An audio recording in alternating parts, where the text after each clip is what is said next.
El trágico fin de los 12 apóstoles de Jesús. Sin embargo, la mayor parte de la doctrina cristiana cree que el hijo de Alfeo también murió por orden del rey Herodes Agripa I en Jerusalén, siendo fallecido en público. La imagen de Santiago, siendo decapitado, es frecuentemente encontrada en pinturas, esculturas y otros objetos religiosos.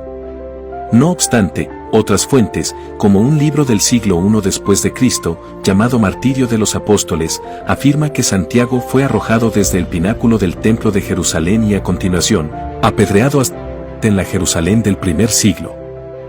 La noticia de la muerte de Santiago, uno de los pilares de la iglesia primitiva, resonó con intensidad por las callejuelas y mercados. Su martirio no fue solo un corazones de los seguidores de Jesús, sino también un claro signo de la creciente tensión entre la joven iglesia y las autoridades judías y romanas. La muerte de Santiago fue un momento definitorio, un punto de inflexión que reafirmó la seriedad y el costo de la misión cristiana en la comunidad de creyentes. La pérdida de Santiago provocó una mezcla de duelo y determinación. Pedro y los otros apóstoles, ahora más conscientes del peligro inminente, se fortalecieron en la fe y en la resolución de continuar la misión que Jesús les había encomendado. La muerte de Santiago sirvió como un doloroso, pero poderoso recordatorio de que el viaje que habían emprendido requeriría sacrificios extremos. Sin embargo, la muerte de Santiago no fue en vano. Inspiró una nueva ola de evangelización y testimonio entre los cristianos. La iglesia, aunque perseguida, comenzó a expandirse más allá de las fronteras de Jerusalén y Judea, llegando a Samaria y eventualmente a los confines del Imperio Romano. El mensaje del Evangelio, nutrido por la sangre de los mártires, encontró suelo fértil en corazones sedientos de esperanza y verdad. Mientras tanto, Santiago el Menor continuaba su ministerio discreto pero vital. Aunque las escrituras proporcionan pocos detalles sobre sus actos posteriores, la tradición de la Iglesia sugiere que también desempeñó un papel significativo en la difusión de la fe. Su dedicación silenciosa y persistente contribuyó al crecimiento y fortalecimiento de la comunidad cristiana en un periodo de incertidumbres y desafíos.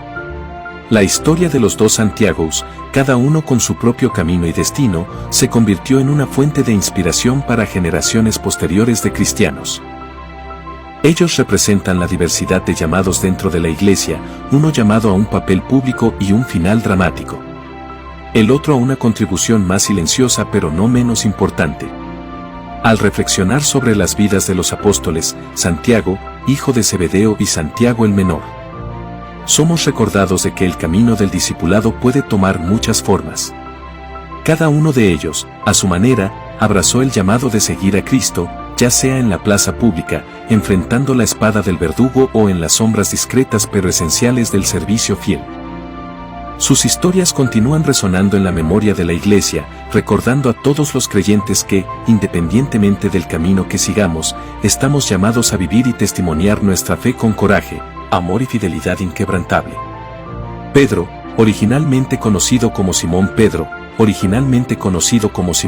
nació en Betsaida, en Galilea. Pedro era pescador de profesión cuando fue llamado por Jesús para convertirse en pescador de hombres. Su nombre, antes Simón, fue cambiado posteriormente a Pedro, que significa roca o piedra, simbolizando la solidez de la fe que demostraría a lo largo de los evangelios. Pedro es retratado como un discípulo fervoroso, a menudo impulsivo pero profundamente dedicado a Jesús. Fue testigo de milagros como la caminata sobre las aguas, y fue el primero en reconocer a Jesús como el Cristo, el Hijo del Dios vivo. Pedro desempeñó un papel central en la última cena y fue destacado como el líder de los apóstoles. Su negación de Jesús durante la prisión es un episodio marcante, seguido de un profundo arrepentimiento y restauración por el propio Cristo. Tras la resurrección, tras la muerte de Jesús, Pedro emprendió un viaje por el vasto territorio del Imperio Romano para difundir el mensaje del Evangelio. Eventualmente, estableció su residencia en Roma, donde asumió el liderazgo de la comunidad cristiana. Su papel es evidenciado en los Hechos de los Apóstoles, donde juega un papel crucial en la expansión del Evangelio, especialmente entre los gentiles. En el año 64 después de Cristo, la ciudad de Roma fue consumida por un gran incendio que desencadenó una serie de eventos. El emperador Nerón responsabilizó a los seguidores del cristianismo por el incendio y dio inicio a una persecución implacable contra ellos. Pedro acabó siendo detenido y condenado a la pena de muerte. La tradición relata también que Pedro pidió ser crucificado de manera inversa, cabeza abajo por humildad, alegando no ser digno de morir de la misma forma que su maestro. El lugar elegido para su crucifixión fue el Monte Vaticano, donde hoy reposa la majestuosa Basílica de San Pedro. Se convirtió en uno de los primeros mártires del cristianismo, contribuyendo significativamente a la expansión del Evangelio por todo el mundo. Su muerte es considerada como un testimonio valiente y final de su fe inquebrantable en Jesucristo. La historia nos cuenta que durante esa persecución muchos cristianos fueron sometidos a torturas y ejecuciones horrendas. Pero la fe de la comunidad permaneció firme, a menudo fortalecida por el ejemplo de coraje y sacrificio de líderes como Pedro.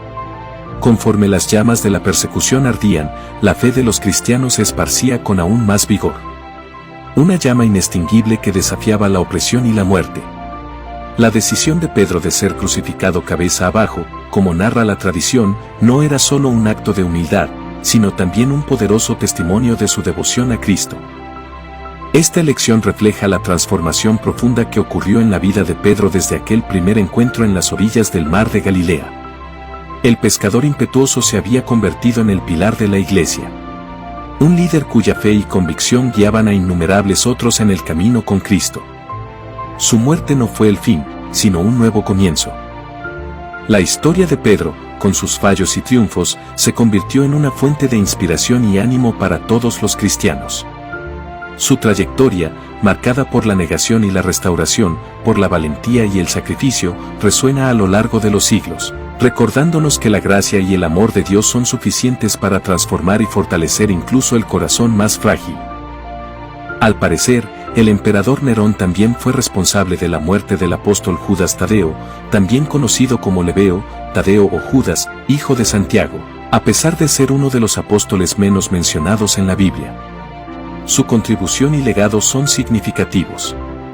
En la última cena, Judas Tadeo cuestionó el significado de las palabras de Jesús, demostrando un deseo genuino de comprender los misterios del reino.